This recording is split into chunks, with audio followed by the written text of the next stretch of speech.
What's up everybody, welcome back to another video. So it's been about 1 month since our EP announcement, and we'd like to give you all a little update on what we've done so far in our first month.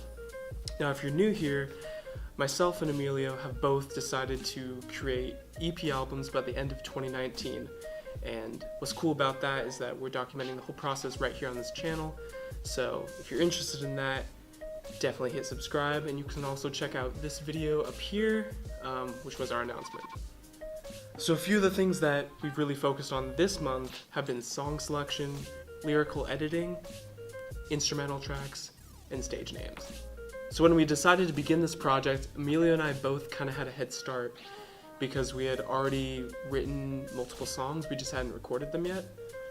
And so the next step was to choose 4 to 6 of those songs to actually put on our individual EPs. So we're still in the process of selection, but some of the main things we're considering are variation, relatability, the EP's theme, and then the overall vibe of the EP. So for example, I'm kind of focused on having balance between soft piano ballads and also upbeat kind of indie pop style songs, while at the same time making sure they kind of accurately represent my personal style and the variation of my music. So I think having a good mix of slow and fast songs is really good and really important to me, because I think it's a little bit more exciting and engaging to have variation in your EP rather than 4 ballads or 4 upbeat songs. So along with song selection, we've also worked on the lyrics themselves. So one of my goals is to create lyrics that not only relate to people, but also make them feel. I think that drawing emotion out of my audience is the most important thing to me, because it means that my music will have left an impact on somebody. While I think it's important to be relatable, I also try not to be too relatable. And what I mean by that is I want to allow space within the lyrics for interpretation. Because while I have specific inspirations and reasons for writing lyrics, they may be able to relate to someone in a different way or with different life experiences. For example, a song initially written about love could also be about growth or sacrifice, etc. So for my personal EP, I'm planning on having about 2 to 3 upbeat indie pop tracks. So this month, I've been working on an instrumental through Apple's Logic Pro X. I've tweaked it a few times and still have some additional editing and mixing to do, but I'm pretty happy with it so far. So here's a little sneak peek of that.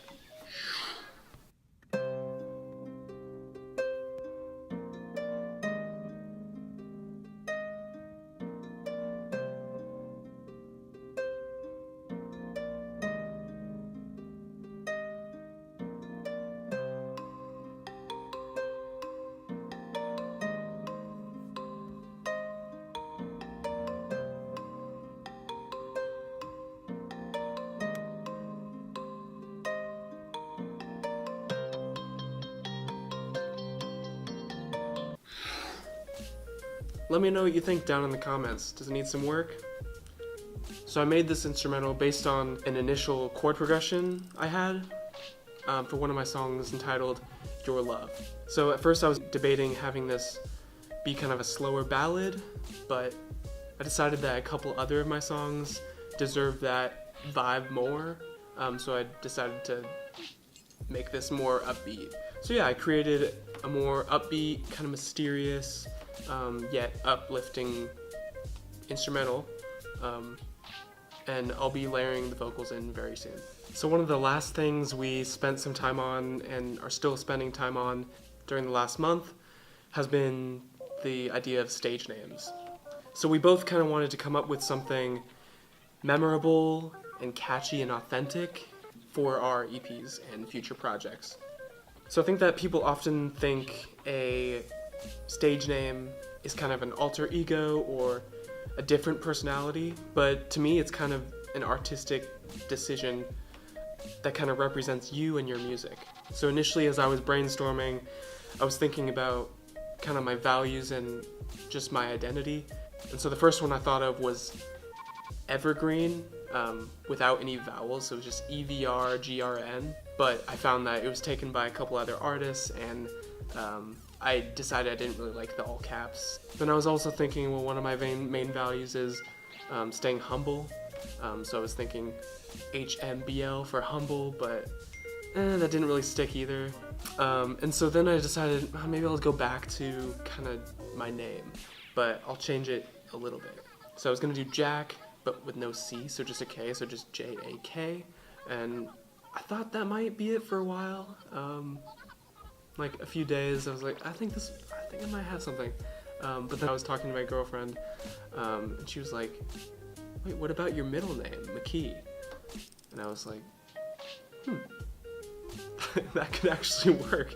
And so I've kind of made a final decision. It's going to be Jack McKee. And I think it's kind of cool because they both have CK in them, and then key can kind of be almost a music pun, but I think it kind of flows really well and still stays true to my identity and my values and all of that. So anyway, this has been what we have been working on the last month or so, and I can't wait to keep going and see what the next month brings.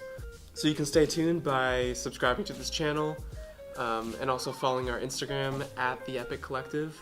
Additionally, I've also created a music Instagram account called @JackMcKeeMusic if you're interested in extra behind the scenes content. Thanks for tuning in, and we'll see you next Friday.